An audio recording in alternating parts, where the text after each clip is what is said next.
Hi, Mike Boyd, Boyd Group International. Welcome to Aviation Unscripted. Great to have you here. We're now also on YouTube, and if you pull this up on YouTube, there's a subscribe button. Hit it. We'd love to have you as a subscriber. We'll keep you advised what's going on. Now, one talking about being advised. How many of y'all out there in TV land knew 3 weeks ago that fuel prices were going to go up 10, 15, 20% as airlines are now reporting? I didn't. I mean, there wasn't anything really reported in that regard. Again, airlines weren't trumpeting it, but they are going up. And one of the reasons is it's so volatile. We're no longer energy independent. We're now dependent upon some clowns in the Middle East who decide arbitrarily they're going to increase or decrease pumping of oil. And we have to jump to their tune now. We didn't before, we do now. And as a result of that, airlines have to jump to that tune too. But what's been missed is a double whammy. Not only are airlines going to be paying 15, 20, maybe more percent higher costs for go juice, they're also paying more for the people flying the airplanes.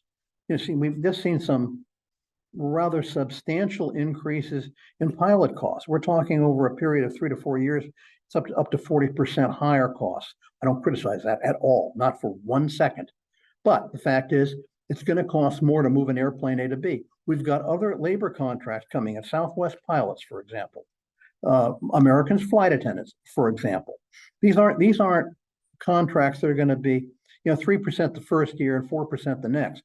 We're talking significant hits financially for operating airplanes. What does that mean? It's going to cost more to run that airplane, whether it's an E-175 or a 777, than it did 2 years ago, a year ago, which means we're back to the drawing board in a lot of airline planning departments about where we're going to add, where we're going to subtract, what are we going to pull, and what are we going to just sort of take off the list, which we're not going to go to anymore.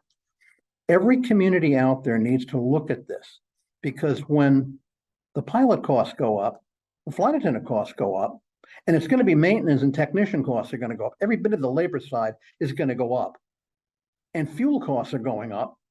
That means that you're going to be under pressure at small and mid-sized communities in terms of keeping what you have. Said this before, of course, no one else has ever said it, but I've said it. But I was a little bit eager about it that when 50-seat jets were going to retire, but they are now. And that also means as they are evaporated for network service, it's going to be a 76-seat floor. That's it, 76 seats. And if those costs keep going up, maybe 76 isn't going to be the floor in 2 years. It might be 100 or 120. It really could be in terms of network air service. That's what we're looking at. And these poor, misguided communities that form coalitions to get air service to small communities, again, when most of them don't even define what air service is. It's like what we saw in Salem. I love Avelo. They're great. But, 2 flights a week to Las Vegas and 2 flights a week to Burbank, people are still going to be on the highway going out to Portland. It's always going to be their airport, unless you want to go gamble on the Strip. And that's not air service access. There are a whole lot of folks, as far as I know, in the Vegas area, eagerly trying to get to places like Dubuque or to Salem. What we're talking about here is air access, and air access, as Bill Swellbar has pointed out, as I pointed out, and a few others have pointed out, air access is now going to be dependent upon proximity to a well-served airport. A well-served airport is one that can only be defined as one with a population base that can support a lot of air service. Again, hit it again on Toledo. Oh, we can support air service. They can support air service. 2 or 3 flights a day is what they had to a hub. You can't compete with 45 minutes away to have 250, 300 flights a day at Motown, Detroit, for those of you playing the home game. You can't compete with that, and you won't compete with that. And now that oil prices have gone up and costs of flying the airplanes have gone up, it's going to get even worse. So what we need is a complete reset, a reboot of a lot of air service development activities, away from just, we'll go out there and find more airlines. No, you have to define what your needs are and which can be met, which cannot be met. And those that cannot be met, how are you going to address that? Because as Bill Swellbar has pointed out, proximity to another airport can be 120 miles. And that may be the best you can do. That is our communication system today. That doesn't go well. And again, I've had communities get very upset because no, we're going to get that air service. And again, I can't even define what it is, but they're going to go to Washington and get some more money from EAS, and that'll attract airlines. Which airlines? No, it'll attract airlines. Like, you know what attracts flies? Give me a break. So anyway, what I want to suggest is every community out there, every airport out there, take a look right now. No, not tomorrow, right now. What are the fundamentals of your current air service? And it's not just load factors. It has to do with what is the revenue contribution? What are the fleets that are being used? Because right now today, as we said, 50-seaters are going away. They can't make money with them. But 76-seaters are the quote unquote replacement floor. They're going to be in tight demand. We've had a few new orders for E175s. There's a bunch of tentative ones on the books. But I think as pilot costs go up, even they're going to be under pressure in the next 3 to 5 years. So you're going to find leasing companies being reticent to want to invest in those airplanes. I wish that were not the case, but it is. But I'm saying you have to take a long-term look and a forensic review of your air transportation realities. How much are you contributing? How much is it contributing?